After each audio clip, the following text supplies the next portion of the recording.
तू शक्ती, तू भक्ती, प्रत्येक क्षेत्रात गाठत नवी उंची, तूच आहेस जिद्द, तूच कर्तृत्वाची निशाणी, संघर्षातून साकारतेस नवी कहाणी, नारी तू नारायणी. यंदाच्या नवरात्र उत्सवात आम्ही घेऊन येत आहोत 9 दिवसांची एक अनोखी मालिका, जिथे उलगडल्या जातील विविध क्षेत्रातील कर्तृत्ववान महिलांच्या प्रेरणादायी कथा. नारी तू नारायणी. साहित्य, विज्ञान, शिक्षण, प्रशासन किंवा राजकारण, क्षेत्र कोणतेही असो, प्रत्येक क्षेत्रात राष्ट्रीय स्तरावर महिलांनी उमटवलेला अमिट ठसा आणि स्थानिक पातळीवरील महिलांनी जपलेला तोच वसा, याची अनोखी कहाणी नारी तू नारायणी. यंदाच्या नवरात्रोत्सवात पाहायला विसरू नका स्त्री शक्तीचा हा महोत्सव तुमच्या आवडत्या आर चॅनलवर. घटस्थापनेपासून दसऱ्यापर्यंत रोज रात्रीच्या 8:30च्या बातमीपत्रासोबत, पुनःप्रसारण दुसऱ्या दिवशी सकाळी 8:30 आणि दुपारी 2च्या बातमीपत्रासोबत. याचे प्रायोजक आहेत SSV ज्वेलर्स. आभूषणांमधून सौंदर्य आणि कर्तृत्वामधून गौरव. आर चॅनल, सर्वांच्या घराघरात, प्रत्येकाच्या मनामनात. नमस्कार, मी विशाखा जोशी. नारी तू नारायणी या कार्यक्रमाच्या आजच्या भागात सर्व दर्शकांचं मनपूर्वक स्वागत. नमस्कार, मी स्वरूपा दड्डी. नवरात्री, दुर्गेच्या 9 रूपांची आराधना, उपासना करण्याचे दिवस. सृष्टीमध्ये असणाऱ्या नवनिर्मितीवर अधिपत्य गाजवतात त्या नवदुर्गा. दुर्गा या शब्दातील दकार दैत्याचा नाश, उकार विघ्ननाश, रकार रोगहरण आणि ककार पापनाशन, तर आकार भय आणि शत्रू यांचा नाश दर्शवतो. महाकाली, महासरस्वती आणि महालक्ष्मी ही देवीची मुख्य 3 तम, सत्व आणि रजात्मक रूपे. यामधील प्रत्येक स्वरूपात इतर 2 रूपे मिसळून त्रिवृत्तीकरण होऊन जी नवरूपे बनली त्याच नवदुर्गा. लोकमाता, राजमाता, वीरांगना, पुण्यश्लोक, देवी, निर्मळ गंगाजळ, मातोश्री ह्या सगळ्या पदव्या ज्यांना जनतेने बहाल केल्या, त्याही अगदी हृदयापासून, कुठलाही पदवीदान समारंभ न होता या पदव्या 200 वर्षांपासून ज्यांच्या नावाशी जोडलेल्या आहेत त्या म्हणजे पुण्यश्लोक अहिल्याबाई होळकर. इतर अनेक सद्गुणांच्या बरोबर सुराज्य प्रशासक म्हणून त्यांचं कार्य केवळ अतुलनीय नाही तर अद्वितीय असे आहे. आजची आपली नारी तू नारायणीची माळ या परदुःखानं व्याकुळ होणाऱ्या प्रजावत्सल, दानशूर, धर्मपरायण, कार्यक्षम अशा माऊलीच्या अहिल्याबाई होळकरांच्या पवित्र चरणी समर्पित करत आहोत. स्त्री म्हणजे आयुष्याच्या रंगमंचावर कोणतीही तालीम न करता प्रत्येक भूमिका यशस्वीपणे पार पाडणाऱ्या नवदुर्गेचं अनोखं रूपच. अशा या स्त्रीत्वाला अभिवादन करून आजच्या भागाला आपण सुरुवात करूया आणि पाहूया प्रशासनाच्या क्षेत्रात काम केलेल्या किंवा करत असलेल्या नारायणींचे मौलिक योगदान. नवरात्री, 9 रात्री देवीची पूजा, नवदुर्गांचं प्रतीक आणि याच नवदुर्गांच्या प्रेरणेवर आधारित भारतातील प्रशासन क्षेत्रात असंख्य महिलांनी आपल्या कर्तृत्वानं देशाला नवी दिशा दिली. त्यांचं धैर्य, कर्तव्यनिष्ठा आणि सेवाभाव आपल्या देशाच्या प्रगतीचा एक महत्त्वाचा भाग आहे. अहिल्याबाई होळकर 18व्या शतकातील एक आदर्श शासक. विधवा झाल्यावर अहिल्याबाईंनी आपल्या राज्याचं प्रशासन सांभाळलं आणि त्यांच्या न्यायप्रियतेसाठी प्रसिद्ध झाल्या. माळवा साम्राज्याची राणी असूनही त्यांनी आपलं जीवन सामान्य लोकांसाठी समर्पित केलं. अहिल्याबाई होळकर यांनी माळवा साम्राज्याच्या जनतेसाठी शाळा, मंदिरं, धर्मशाळा आणि आरोग्य सेवांचा विस्तार केला. त्यांनी लोकांच्या न्यायासाठी स्वखर्चानं मोठ्या प्रमाणात काम केलं आणि त्यांच्या प्रशासन कौशल्यामुळे त्यांना माते समान शासक म्हणून ओळखलं जाऊ लागलं. त्यांच्या काळात महिलांना दिलेली सुरक्षा आणि आदर हे प्रशासनातील आदर्श म्हणून आजही मानले जाते. किरण बेदी भारतातील पहिली महिला IPS अधिकारी, ज्यांनी पोलीस सेवेत महिलांसाठी नवे मानक निर्माण केले. त्यांच्या निर्भीड आणि प्रखर नेतृत्व गुणांमुळे त्या पोलीस दलातील एक आदर्श अधिकारी ठरल्या. किरण बेदी यांनी पोलीस सेवेत येऊन भ्रष्टाचार, गुन्हेगारी आणि नशा विरोधी मोहिमांमध्ये महत्त्वपूर्ण योगदान दिलं. त्यांनी दिल्लीतल्या ट्रॅफिक व्यवस्थापनात सुधारणा घडवून आणल्या. तसंच तिहार जेलच्या सुधारणा कार्यक्रमामुळे त्या राष्ट्रीय स्तरावर चर्चेत आल्या. त्यांच्या नेतृत्वानं भारतातील महिलांना प्रशासनात धैर्यानं काम करण्याची प्रेरणा दिली. मीरा बोरवणकर महाराष्ट्रातील पहिली महिला पोलीस कमिशनर, ज्यांनी पोलीस सेवेत महिलांच्या नेतृत्वाचं धाडस दाखवलं. त्यांच्या धैर्यवान आणि समर्पित कामगिरीमुळे पोलीस दलात महिलांचा सहभाग महत्त्वपूर्ण ठरला. मीरा बोरवणकर यांनी मुंबई आणि महाराष्ट्रातील विविध गुन्ह्यांच्या तपासणीत महत्त्वपूर्ण भूमिका बजावली. त्यांच्या नेतृत्वाखाली पोलीस दलानं महिलांच्या सुरक्षिततेसाठी अनेक उपक्रम राबवले. त्यांनी महिलांसाठी मार्गदर्शन केंद्र आणि सल्ला मंडळ स्थापन करून महिलांना पोलीस दलात नवी दिशा दिली. टीना डाबी यूपीएससी परीक्षेत प्रथम क्रमांक मिळवून इतिहास रचणारी महिला अधिकारी. त्यांच्या मेहनत, चिकाटी आणि समाजसेवेसाठी केलेल्या योगदानानं त्यांना देशभरात मान्यता मिळाली. टीना डाबी यांनी 2015 मध्ये यूपीएससी परीक्षेत प्रथम क्रमांक मिळवून सर्वांना चकित केलं. त्यांनी राजस्थानमधील जिल्हाधिकारी म्हणून अनेक विकासात्मक प्रकल्प राबवले, ज्यामुळे महिला सक्षमीकरण, स्थानिक प्रशासन आणि समाज कल्याणाच्या अनेक उपक्रमांना चालना मिळाली. त्यांच्या नेतृत्वानं प्रशासनात महिलांसाठी नवा आदर्श उभा केला. इरा सिंगल शारीरिक अडचणींवर मात करून यूपीएससी परीक्षेत यश मिळवणारी पहिली महिला अधिकारी. त्यांच्या संघर्षमय प्रवासानं दाखवून दिलं की इच्छाशक्ती आणि मेहनतीसमोर कोणतेही अडथळे अडचण ठरत नाहीत. इरा सिंगल यांना शारीरिक अडचणी असूनही आपल्या ध्येयावर ठाम राहून यूपीएससी परीक्षेत यश मिळवलं. त्यांनी देशातील प्रशासकीय सेवेत दाखवलं की शारीरिक असामर्थ्य अडथळा नाही, तर त्यांच्यासारखे अधिकारी समाजात एक नवा आदर्श निर्माण करू शकतात. अन्नपूर्णा देवी बिहारमधील महिलांसाठी सक्षमीकरणाचे उपक्रम राबवणाऱ्या आणि प्रशासनात महिलांचा आवाज बनलेल्या अधिकारी. अन्नपूर्णा देवी यांनी बिहार राज्यातील महिलांच्या आरोग्य, शिक्षण आणि रोजगारासाठी विविध योजना राबवल्या. त्यांच्या प्रशासन कौशल्यामुळे ग्रामीण भागातील महिलांना आत्मनिर्भर होण्यासाठी संधी मिळाली, ज्यामुळे त्या एक आदर्श प्रशासक ठरल्या. त्या आता केंद्रीय महिला आणि बालविकास मंत्री म्हणून कार्यरत आहेत. शीला भट्ट मणिपूरमधील विकास प्रकल्पांना चालना देणारे अधिकारी, ज्यांनी राज्याच्या प्रगतीसाठी अनमोल योगदान दिलं. शीला भट्ट यांनी मणिपूर राज्यातील महत्त्वपूर्ण प्रकल्पांचं नेतृत्व केलं. त्यांच्या प्रशासकीय कौशल्यामुळे राज्यात अनेक विकास योजना यशस्वीपणे राबवल्या गेल्या. या नवदुर्गांनी भारतीय प्रशासन क्षेत्रात एक नवा अध्याय लिहिलाय. त्यांचा प्रवास हे दाखवतो की महिलांचा सहभाग केवळ प्रशासन सुधारण्यासाठीच नव्हे, तर समाजातील प्रत्येक घटकाच्या प्रगतीसाठी अत्यंत महत्त्वाचा आहे. आताच आपण देश पातळीवरील प्रशासनात काम करणाऱ्या महिलांचं कर्तृत्व बघितलं.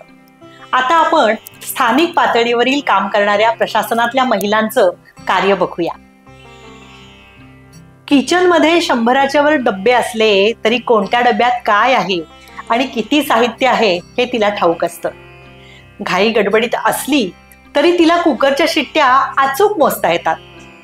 कितीही धावपळीत कामावर निघाली तरी मुलांना टिफिन दिल्याशिवाय ती घर सोडत नाही. अंथरुणाच्या घड्या घालण्यापासून सुरू झालेला तिचा दिवस घरच्यांना पुन्हा अंथरुण पांघरून टाकून दिल्यावरच संपतो. ती शेतात राबते, ती मोलमजुरी करते, ती लहान सहान ऑफिसेस पासून मोठमोठ्या मल्टीनॅशनल कंपन्यांमध्येही जॉब करते. आपण थोडे पैसे उधळले की चिडचिड करते, पण आपण कर्जात असलो की लंकेची पार्वतीही व्हायला तयार असते. ती खूप काही सोसते, बरंच काही भोगते, पण वेळ आली की पेटूनही उठते. ती आई असली की मायेनं जवळ घेते, ती बहीण असली की प्रेमाने भांडते, मैत्रीण असली की ठामपणे सोबत असते, आणि ती पत्नी असली की सर्वस्व अर्पण करते. तुम्हाला तिला निवांत असं भेटताच येत नाही, कारण कधी ती किचनच्या ओट्यात पुढे असते, तर कधी ती मुलांचा अभ्यास घेत असते, कधी ती ऑफिसच्या कामामध्ये असते, तर कधी महिन्याचा बाजार लिहित असते. ती जीन्स घालू लागली, ती नोकरी करू लागली, कुंकू सोडून टिकली लावू लागली. चुली पुढची ती आता ऑफिसच्या केबिनमध्ये बसू लागली. म्हटलं तर बाहेर येऊन ती पूर्ण बदलली. पण तिच्या बाबतीत एक गोष्ट मात्र अनादी काळापासून बदलली नाही, आणि ती म्हणजे तिच्यावर असणारी जबाबदारी. ती तिच्यावर तेव्हाही होती, आताही आहे, किंबहुना आता उलट ती अधिक वाढली आहे. त्यामुळं तिनं 9 दिवस उपास धरले किंवा नाही धरले, तिनं 9 रंग परिधान केले किंवा परिधान केले नाही, एक गोष्ट मात्र नक्की आहे, ती आहे म्हणून आपलं आयुष्य रंगीत आहे, आणि ती आहे म्हणून आपल्या जगण्याला अर्थ आहे, किंबहुना ती आहे म्हणूनच तर आपला जन्म आहे. अशा या खऱ्या अष्टभुजा नवदुर्गा असणाऱ्या नारीमधील नारायणीला सादर वंदन करून आजच्या भागाला सुरुवात करूया. रूपा, कार्यक्रमाची सुरुवात आपण उज्ज्वला पाटील यांच्यापासून करणार आहे बरं का. त्यांचं माहेर कवळीकट्टी, तालुका गडिंग्लज, आणि त्यांनी शिक्षणात खूप मोठं यश मिळवलंय. त्यांचं शिक्षण 10वी पर्यंत गारगोटीच्या श्री शाहू कुमार भवन मध्ये झालं, आणि त्यानंतर 11वी 12वी गडहिंग्लज मधील MR ज्युनियर कॉलेजमध्ये. पण खरा टप्पा आला तेव्हा त्यांनी BSc ॲग्रिकल्चरचं शिक्षण कोल्हापूरच्या कृषी महाविद्यालयातून घेतलं. पुढे MSc ॲग्री महात्मा फुले कृषी विद्यापीठ राहुरी येथे पूर्ण केलं. अगदी बरोबर. त्यांची सरकारी अधिकारी होण्याची तीव्र इच्छा होती, म्हणून त्यांनी MPSCची परीक्षा दिली आणि त्यांची थेट राज्य कर अधिकारी म्हणून निवड झाली.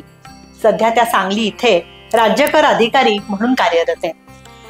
राज्य कर विभागातील त्यांचे काम महत्त्वपूर्ण आहे. वस्तू व सेवा कर विभागाचा महाराष्ट्र राज्याच्या कर महसुलात जवळपास 63% योगदान आहे. त्यांचं काम करदात्यांची नोंदणी, GST रिटर्न्स, ऑडिट, रिफंड आणि वसुली यांसारख्या महत्त्वाच्या प्रक्रियांशी निगडीत आहे. बापरे, किती किचकट आणि कठीण काम आहे ना त्यांचं. पण ते काम जरी कठीण असलं तरी त्यातून त्यांना खूप समाधान मिळतं. उज्ज्वला सांगतात की महिलांसाठी करिअर आणि संसार एकत्र सांभाळणं म्हणजे तारेवरची कसरत असते. मात्र योग्य संतुलन आणि कुटुंबियांचा पाठिंबा मिळाला तर हा प्रवास सुखकर होतो. माझ्या मते त्यांचा प्रवास हे त्याचं फार उत्तम उदाहरण आहे. त्यांना कुटुंबाचा खूप चांगला आधार मिळाला, त्यामुळे आज या जबाबदाऱ्या त्या अत्यंत यशस्वीपणे पार पाडत आहेत. अगदी खरं. रूपा, आपण ह्या पूर्ण मालिकेत ज्या ज्या महिलांच्या कहाण्या सांगितल्या त्यात जवळजवळ सगळ्यांनी आपल्या पतीच्या आणि सासरच्या मंडळींच्या पाठिंब्याचा खूप चांगला उल्लेख केला ना. म्हणजे खरंच समाज किती बदलत चाललाय ना. उज्ज्वला संतोष पाटील यांनी आपल्या जिद्दीनं आणि मेहनतीनं हे यश मिळवले. त्यांना आमच्याकडून खूप खूप शुभेच्छा. आणि त्यांच्या पुढील कार्यातही त्यांना असाच यशाचा मार्ग गवसत राहो याच शुभेच्छा. रूपा, आता नारी तू नारायणी या विशेष मालिकेत आपण भेटणार आहोत मनीषा रामगोंडा पाटील यांना. मनीषा आज क्रीडा अधिकारी म्हणून कार्यरत आहेत. त्यांचा प्रवास खूपच प्रेरणादायी आहे. त्यांच्या क्रीडा क्षेत्रातील कामगिरीची माहिती ऐकली आहे. त्यांनी जलतरणाच्या क्षेत्रात अतुलनीय योगदान दिले. वडील क्रीडा शिक्षक होते, त्यामुळेच लहानपणीच त्यांनी मनीषा यांना पोहायला शिकवलं आणि तिथूनच त्यांच्या जलतरण प्रवासाला सुरुवात झाली. शालेय आणि महाविद्यालयीन शिक्षण घेत असताना त्यांनी राज्यस्तरीय आणि आंतरविद्यापीठ स्तरावर जलतरणात यश मिळवलं. 2002 आणि 2003 मध्ये शिवाजी विद्यापीठाच्या जलतरण चॅम्पियनशिपमध्ये 2 वेळा त्यांनी विजेतेपद मिळवलं. आणि त्यावेळी गडिंग्लजमध्ये जलतरणाची कोणतीही सोय उपलब्ध नव्हती, तर त्यांनी हिरण्यकेशी नदीत सराव केला. असेच आदर्श हे खऱ्या अडचणींमध्ये निर्माण होतात. जलतरणासाठी नदीत सराव करणं किती कठीण असेल ना. पण त्यांच्या वडिलांनी त्यांना हे सर्व शिकवलं आणि योग्य मार्गदर्शन दिलं. आणि त्यातूनच त्यांनी स्विमिंग कोच बनवण्याची प्रेरणा घेतली. Netaji Subhash national institute of sports Bangalore येथून त्यांनी स्विमिंग कोचिंगमध्ये डिप्लोमा पूर्ण केला. त्यांनी गडिंग्लजमध्ये मुलांना विनामूल्य जलतरणाचे धडे दिले, ज्यामुळे काही खेळाडूंनी राज्य आणि राष्ट्रीय स्तरावर पारितोषिकं मिळवली आहेत.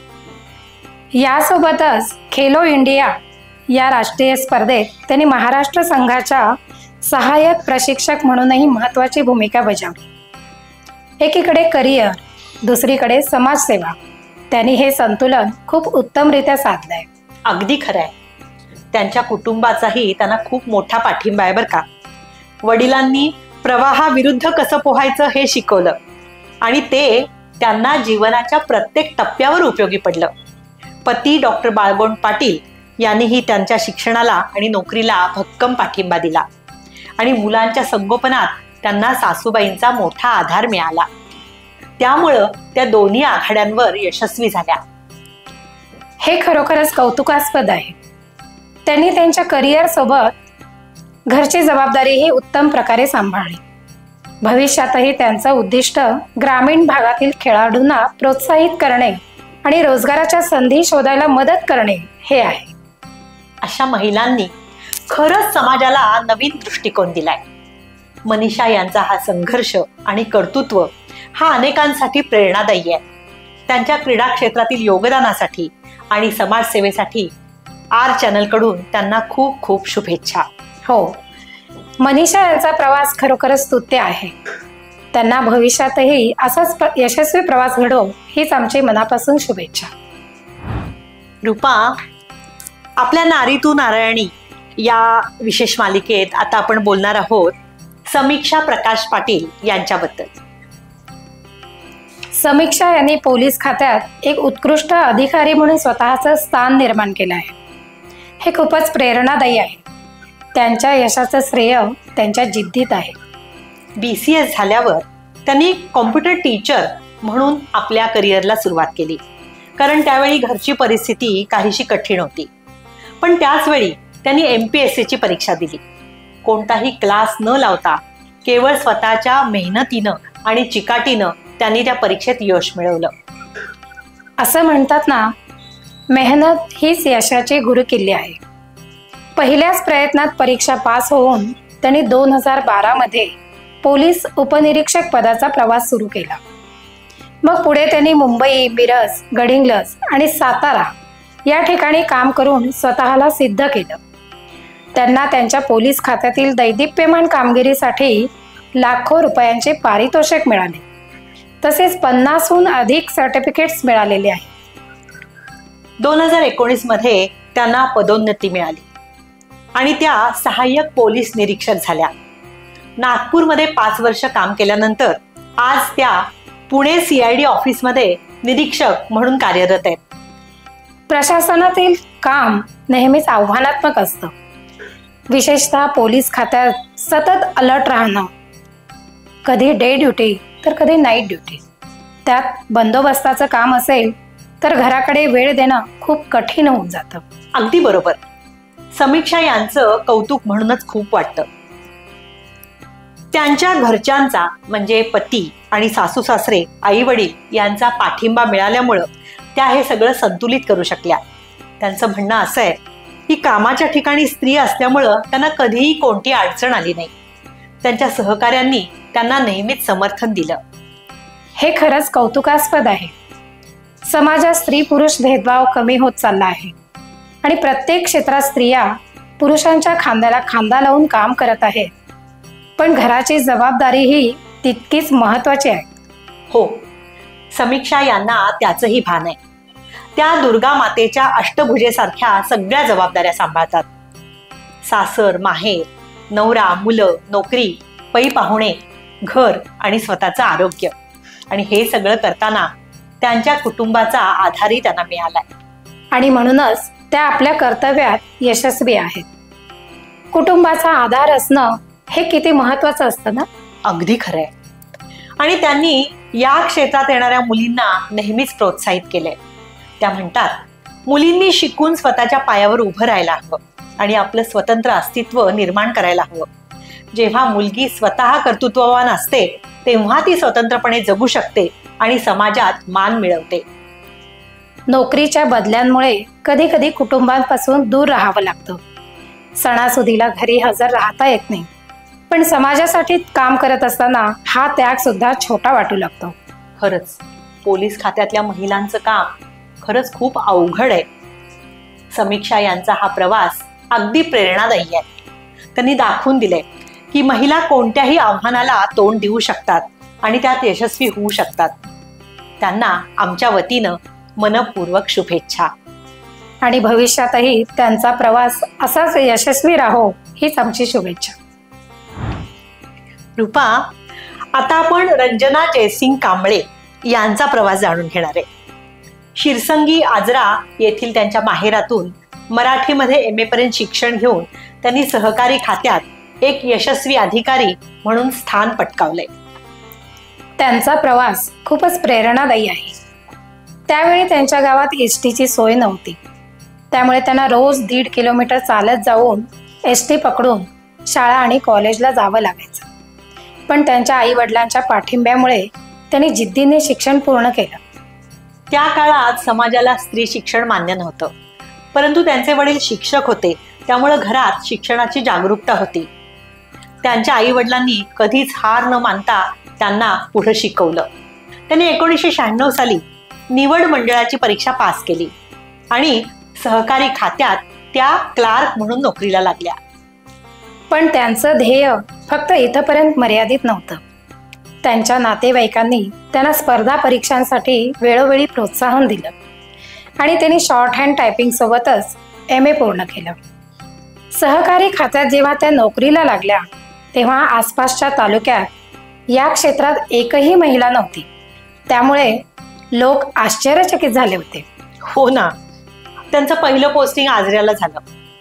तेव्हा सहकार खात्यात काम करणं आणि तिथल्या राजकारणाला सामोरं जाणं हे स्त्रीसाठी मोठं आव्हान होतं. मात्र त्यांनी डिपार्टमेंटल प्रमोशन परीक्षा दिल्या आणि 2011 साली त्यांना अधिकारी श्रेणी 2चं प्रमोशन मिळालं. 2023 मध्ये त्या सहकारी अधिकारी श्रेणी 1 म्हणून नियुक्त झाल्या. आज त्या सहाय्यक निबंधक सहकारी संस्था गडिंग्लज येथे कार्यरत आहे. सहकारी संस्थांची नोंदणी करणे, निवडणुका घेणे आणि संस्थांच्या कामकाजावर देखरेख ठेवणे हे त्यांच्या कामाचं स्वरूप आहे. त्यांना बऱ्याचदा फिरतीवर जावं लागतं आणि विविध स्तरातील लोकांशी काम करताना त्यांना सामंजस्य राखून काम करावं लागतं. त्यांना अगदी मजुरापासून ते कारखानदार, राजकारणी लोक सगळ्यांशी योग्य संवाद साधायला लागतो आणि हे सगळं करताना भावनिक, मानसिक आणि शारीरिक स्थैर्य राखणं अत्यंत महत्वाचं आहे. यासाठी त्या वाचन, लेखन आणि अध्यात्माचा आधार घेतात. स्त्रियांनी प्रशासनात यायला हवं असं त्यांना ठामपणे वाटतं. आर्थिक आणि सामाजिक स्तर उंचावण्यासाठी आणि आत्मविश्वास वाढवण्यासाठी महिलांना हे क्षेत्र उत्तम आहे असं त्यांचं मत आहे.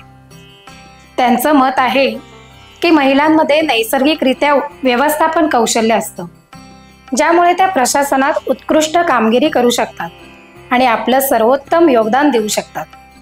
मात्र या सर्व जबाबदाऱ्या सांभाळणं म्हणजे तारेवरची कसरत आहे असंही त्या म्हणतात. घर आणि करिअर यांचा समतोल साधणं हे नेहमीच आव्हान असतं, पण त्यांच्या कुटुंबियांचा त्यांना भक्कम पाठिंबा आहे, विशेषतः त्यांच्या पतींचा, जे करंबळी हायस्कूलमध्ये मुख्याध्यापक आहेत. त्यांचं म्हणणं आहे की पती पत्नीने सुसंवाद ठेवल्यास दोघांचंही करिअर आणि कुटुंब ताळमेळ साधू शकतं. या सुसंवादामुळेच त्या आज आपल्या सर्व जबाबदाऱ्या उत्तमरित्या पार पडत आहेत.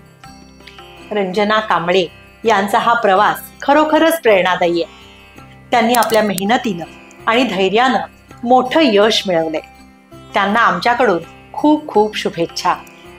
त्यांच्या पुढील कार्यातही असाच यशाचा मार्ग लाभो हीच मनपूर्वक शुभेच्छा. दर्शक हो, प्रशासन क्षेत्रातलं आणखी एक प्रेरणादायी व्यक्तिमत्व आज आपल्या समोर आहे. महाराष्ट्र पोलीस दलातील सुषमा मोहिते, बड्याच्या वाडीतल्या राजाभाऊ खोत यांच्या त्या कन्या, ज्यांनी आपल्या मेहनतीनं आणि दृढ निश्चयानं पोलीस दलात एक कर्तव्यदक्ष अधिकारी म्हणून स्वतःचं स्थान निर्माण केले. हो ना, पोलीस दलात महिलांसाठी खूप आव्हानं असतात. त्यांचा हा प्रवास कसा झाला हे आपण आता उलगडूया. सुषमा यांना वर्दीचं आकर्षण लहानपणापासून होतं. 12वी नंतर त्यांनी मुंबई पोलीस दलात प्रवेश घेतला. पण तिथं गेल्यानंतर त्यांना असं वाटायला लागलं की आपण अधिकारी होणं हेच आपलं खरं ध्येय असायला हवं. त्यांनी या उद्दिष्टानं MPSC परीक्षेची तयारी सुरू केली. अगदी योग्य विचार. पण पोलीस खात्यात ड्युटीचं स्वरूप किती वेगळं असतं ना. वेळेचं बंधन नसतं, काम सतत चालूच असतं. अगदी खरंय. सुषमा यांचीच गोष्ट पहा. कधी डे ड्युटी, कधी नाईट ड्युटी, तर सणासुदीच्या काळात बंदोबस्ताचं काम. त्यामुळं घराकडे दुर्लक्ष होणं अपरिहार्य होतं. त्यांच्या कामामुळं कितीतरी अडचणीत असणाऱ्या लोकांना न्याय मिळतो आणि अनेक वाद मिटवून समाजाच्या सेवेत त्यांनी आपलं योगदान दिलंय. अर्थातच. पण हे काम करत असताना त्यांना घराची जबाबदारीही पार पाडावी लागते. मला माहिती आहे, एक आई आणि पत्नी म्हणून सुषमा यांना खूप तडजोडी कराव्या लागल्या असतील. खरंय. मुलगा झाल्यावर सुषमा यांना घर आणि ड्युटीमध्ये संतुलन साधण्याचं मोठं आव्हान आहे. स्त्रिया कुठल्याही पदावर असू देत, पण त्यांचं आईपणाचं कर्तव्य कुठंही जात नाही. महिलांसाठी पोलीस विभाग खूप चॅलेंजिंग आहे. पण ज्यांना लोकांच्या समस्या सोडवायला आणि सामाजिक सेवा करायला आवडतं, अशाच मुलींनी या क्षेत्रात यावं. अन्याय झालेल्या व्यक्तींना न्याय मिळवून देताना त्यांच्या चेहऱ्यावरचा आनंद पाहून सुषमा यांना खरे समाधान लागते. अगदी खरं. त्यांच्या कामामुळं त्यांच्या बऱ्याच लोकांशी ओळखी होतात. त्यांना लोकांचे आशीर्वाद मिळतात. प्रशासनात काम करून समाजकार्य केल्याचं समाधान काही वेगळंच असतं. पण सुषमा यांना देखील काही तक्रारी आहेत. सततच्या बदल्यांमुळे कधी कधी नातेवाईकांशी संबंध ताणले जातात, कारण त्यांना वेळ देता येत नाही. हो ना. अशा चॅलेंजेस स्वीकारणं म्हणजेच खरा नारी शक्तीचा सन्मान आहे. सुषमा मोहिते यांच्यासारख्या महिला समाजासाठी आदर्श आहेत. त्यांचं कर्तृत्व हेच नारी तू नारायणी ह्या मालिकेचं खरं प्रतीक आहे. सुषमा मोहिते यांच्या पुढील वाटचालीसाठी खूप खूप शुभेच्छा. दर्शक हो, आजच्या नारी तू नारायणी या विशेष भागात आता आपण पल्लवी सुभाष शिरकोळे यांची कहाणी उलगडणार आहोत. गडिंग्लज मधल्या जागृती हायस्कूलमध्ये 1ली ते 10वी पर्यंत शिक्षण घेतलेल्या पल्लवी यांनी पुढं प्रशासनात आपलं करिअर घडवलं. 11वी 12वी त्यांनी MR हायस्कूलमधून सायन्समध्ये पूर्ण केलं आणि BSc ॲग्रीसाठी छत्रपती शाहू कृषी विद्यालय कोल्हापूरला जाऊन शिक्षण घेतलं. पण राहुरी विद्यापीठात MSc ॲग्री करत असताना त्यांच्या आयुष्यात खूप मोठं वळण आलं. अगदी बरोबर. राहुरी विद्यापीठ हे MPSC तयारीसाठी पंढरी म्हणून ओळखलं जातं. तिथलं पोषक वातावरण आणि शिस्तबद्ध अभ्यासामुळं पल्लवी यांना MPSCची ओळख झाली. त्यांच्या वडिलांची अशी इच्छा होती की त्यांनी अधिकारी व्हावं आणि तीव्र इच्छाशक्ती आणि पल्लवी यांची जिद्द या दोन्हीमुळं त्या यशस्वी झाल्या. आणि त्यांनी उपअधीक्षक भूमी अभिलेख म्हणून काम करण्यास सुरुवात केली. भूमी अभिलेख विभाग हा जमिनीची मोजणी आणि नकाशांशी संबंधित आहे. ब्रिटिशकालीन पद्धतीपासून आज सॅटेलाइटच्या मदतीने अचूक मोजमाप केलं जातं. या क्षेत्रात त्यांनी ठोस कामगिरी बजावलेली आहे. पल्लवी सांगतात की स्वतःच्या कामाबद्दल आत्मविश्वास असला की कोणतीही अडचण संधीमध्ये बदलता येते. त्यांनी अनेक आव्हानं स्वीकारून त्यांना संधीचं रूप दिले. स्त्री म्हणून कधी कधी त्यांना दुय्यम लेखलं गेलं, पण त्यांनी आपल्या मेहनतीनं स्वतःचं स्थान निर्माण केलं. मुलींनी प्रशासनात यायला हवं असं त्या ठामपणे सांगतात. त्यांना वाटतं की महिलांनी जर प्रशासनात प्रवेश केला तर महिला सक्षमीकरणास खूप बळ मिळेल. त्यांचं म्हणणं आहे की प्रशासन हे एक व्यासपीठ आहे जिथे मुक्तपणे विचार मांडता येतात, समाजासाठी सक्षमपणे काम करता येतं. घर आणि कार्यालयाचा समतोल साधताना त्यांनी तारेवरची कसरत केली आहे. मुलं, नवरा, घरातील ज्येष्ठ मंडळी यांचं संगोपन करताना त्यांनी कधी कधी गोंधळही अनुभवला, पण इतरांची मदत घेऊन त्या यशस्वी झाल्यात. प्रशासकीय काम करत असताना विविध स्तरातील लोकांशी संपर्क येतो. त्यांचे विचार आणि अनुभवातून सामाजिक भान येतं. पल्लवी यांना वाटतं की प्रशासनात काम करताना सतत शिकण्याची आणि समाजासाठी काही करण्याची मोठी संधी मिळते. पल्लवी शिरकोळे यांचा हा प्रवास कित्येक महिलांसाठी प्रेरणादायी आहे. त्यांनी आपल्या कष्टानं आणि जिद्दीनं यशाचं शिखर गाठलंय. त्यांना आमच्याकडून खूप खूप शुभेच्छा. त्यांच्या पुढील कार्यातही त्यांना असाच यशाचा मार्ग गवसत राहो हीच आमची शुभेच्छा. दर्शक हो, आजच्या नारीतू नारायणी या विशेष भागात आपण आता भेटणार आहोत ॲडव्होकेट नीता दीपकराव चव्हाण यांना, ज्यांनी आपल्या धडाडीमुळं आणि न्यायप्रेमामुळं सरकारी वकील म्हणून एक जबरदस्त स्थान निर्माण केले. त्यांचा प्रवास खूपच प्रेरणादायी आहे. सांगली जिल्ह्यातील मिरजमध्ये त्यांचं माहेर आहे आणि त्यांनी शाळा व कॉलेजचं शिक्षण मिरजमध्येच पूर्ण केलं. लग्न झालं तेव्हा त्या ग्रॅज्युएट होत्या, पण लग्नानंतरही त्यांनी लॉचं शिक्षण चालू ठेवलं आणि 2 मुलांच्या संगोपनानंतर 2002 साली त्यांनी लॉची डिग्री पूर्ण केली. त्यानंतर वकिलीची प्रॅक्टिस सुरू केली आणि 2007 साली सरकारी वकील म्हणून आपला प्रवास सुरू केला. शासकीय सेवेत येण्याचा त्यांचा निर्णय खूपच धाडसाचा होता. गडिंग्लज कोर्टात सुरुवातीला 2 वर्ष काम केल्यानंतर त्यांनी आजरा, चंदगड आणि गारगोटी या ठिकाणी सुद्धा सरकारी वकील म्हणून काम पाहिलं. त्यांचं काम नेहमीच अन्याय झालेल्यांना न्याय मिळवून देण्यावर केंद्रित राहिलं आहे. चंदगडमध्ये त्यांच्या कार्यकाळात त्यांनी एका वर्षात तब्बल 27 आरोपींना शिक्षा घडवून आणली आणि त्यांचं हे रेकॉर्ड खूपच उल्लेखनीय आहे. 2019 मध्ये त्यांना शासकीय नोटरीचे अधिकार मिळाले आणि सध्या त्या गडिंग्लज कोर्टात कार्यरत आहेत. नीता यांचं धैर्य आणि कामासाठीची निष्ठा यामुळे त्या इतर महिलांसाठी आदर्श ठरल्या आहेत. न्यायासाठी त्यांची प्रचंड इच्छाशक्ती पाहून त्यांच्या कामावरचा विश्वास अधिक दृढ होतो. त्यांनी नेहमीच आरोपींना कठोर शिक्षा मिळण्यासाठी प्रयत्न केलेत, जेणेकरून अन्याय झालेल्या व्यक्तींना न्याय मिळू शकेल. त्या खऱ्या अर्थाने न्यायाच्या रक्षक आहेत. नीता चव्हाण यांचा हा प्रवास दाखवतो की महिलांमध्ये इच्छाशक्ती असेल तर त्या कोणत्याही क्षेत्रात यश मिळवू शकतात.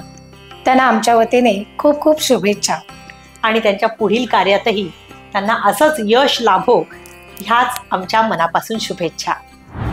दर्शक हो, आता आपण भेटणार आहोत प्रियंका उन्मेष पाटील दुंडगेकर यांना, ज्यांनी आपल्या कर्तृत्वानं एक आदर्श प्रशासक आणि समाजसेविका म्हणून स्वतःचं स्थान निर्माण केले. प्रियंका यांचा प्रवास खरंच प्रेरणादायी आहे. त्यांचं लग्नाआधीचं नाव गीतांजली धोंडीराम शिंदे आणि त्यांनी कृषीशास्त्रात MSc केलं आहे. ज्या काळात महिलांसाठी कृषीशास्त्रात शिक्षण घेणं तितकंसं सोपं नव्हतं, पण त्याने ते धैर्याने पूर्ण केलं. त्यांच्या वडिलांची इच्छा होती की त्यांनी कृषीशास्त्राचं शिक्षण घ्यावं. त्या काळात दूरध्वनीची सोय नसताना आणि लालपरी बसच्या प्रवासात पुण्यासारख्या मोठ्या शहरात शिक्षण घेणं हे खरंच धाडसाचं होतं. शिक्षणानंतर समाजातील रूढीप्रमाणे त्यांचं लग्नही लवकर झालं, पण त्यांनी आपल्या करिअरच्या आड या कुठल्याही गोष्टी येऊ दिल्या नाहीत. हो, लग्नानंतर लगेचच त्यांनी गडिंग्लज पंचायत समितीत ग्रामसेवक म्हणून शासकीय नोकरी मिळवली. त्यांनी नोकरी करत असताना गावातील राजकारण आणि तणावपूर्ण वातावरणाचा सामना केला, पण त्यांनी आपला अभ्यास कधीच थांबवला नाही. त्यांनी कोणतीही तडजोड न करता कायदा आणि नियमांचं पालन केलं आणि ग्रामपंचायत स्तरावर काम करत असताना एक उत्तम शासकीय अधिकारी म्हणून आपला ठसा उमटवला.